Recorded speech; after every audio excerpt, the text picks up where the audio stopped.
యేసుక్రీస్తునామములో మీకందరికీ వందములు. నేను ఒక దైవజనుడిని ఒక గృహమునకు తీసుకెళ్ళడం జరిగింది.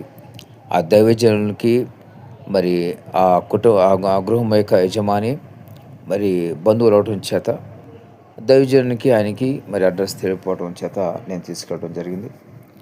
అయితే మేము వెళ్ళిన ఒక 10 నిమిషాల లోపల ఆ గృహిణి ఎవరైతే యజమాని భార్య ఉంటుందో ఆమె, ఆ పిల్లలు ఒక 8, 10 తరగతి చదివే వయసున్న పిల్లల్ని మరి బాస్కెట్ బాల్ కొడితే ఎట్లా సౌండ్ వస్తదో అలాగా మరి పిల్లల్ని బాదడం మొదలుపెట్టింది.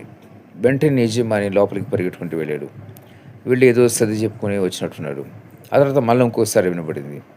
చూడండి, ఈ విధంగా ఒక సేవకుడు అడుగు పెడితే ఇష్టం ఉండదు మనుషులకి.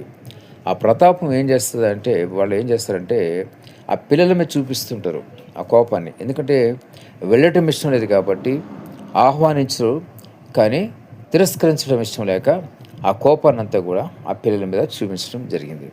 చూడండి, ఈ విధంగా మరి దేవుని సేవకులకి ఇటువంటి ఆహ్వానిస్తే ఆ కుటుంబంలో ఆశీర్వాదం.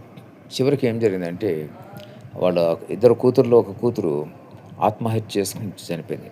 ఉరి వేసుకొని చనిపోయింది. ఎంత దారుణమో చూడండి, ఎంత శాపమో చూడండి. ఎప్పుడైనా సరే దేవుని సేవకుని గౌరవించాలి, ప్రేమించాలి.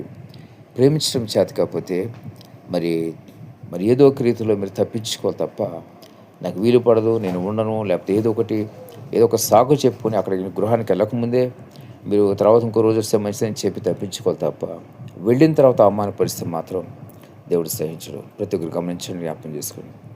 మరొక సంఘటన ఏంటంటే, ఒక సేవకుడు, పేద సేవకుడు మా ఇంటికి కూడా వస్తుండేవాడు. ఆ పేద సేవకుడికి మేము చేయవలసిన కొంత సహాయం చేస్తూ ఉండేవాడు వచ్చి ఉన్నప్పుడల్లా.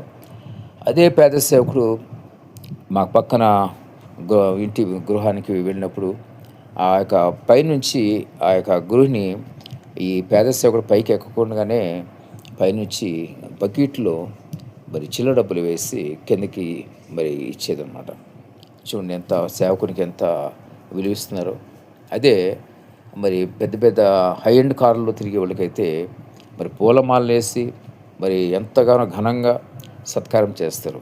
ఒక పేద సేవకుడు వెళ్తే చిల్లర డబ్బులు బకెట్లు వేసి కిందకి దింపుతూ ఉంటారు.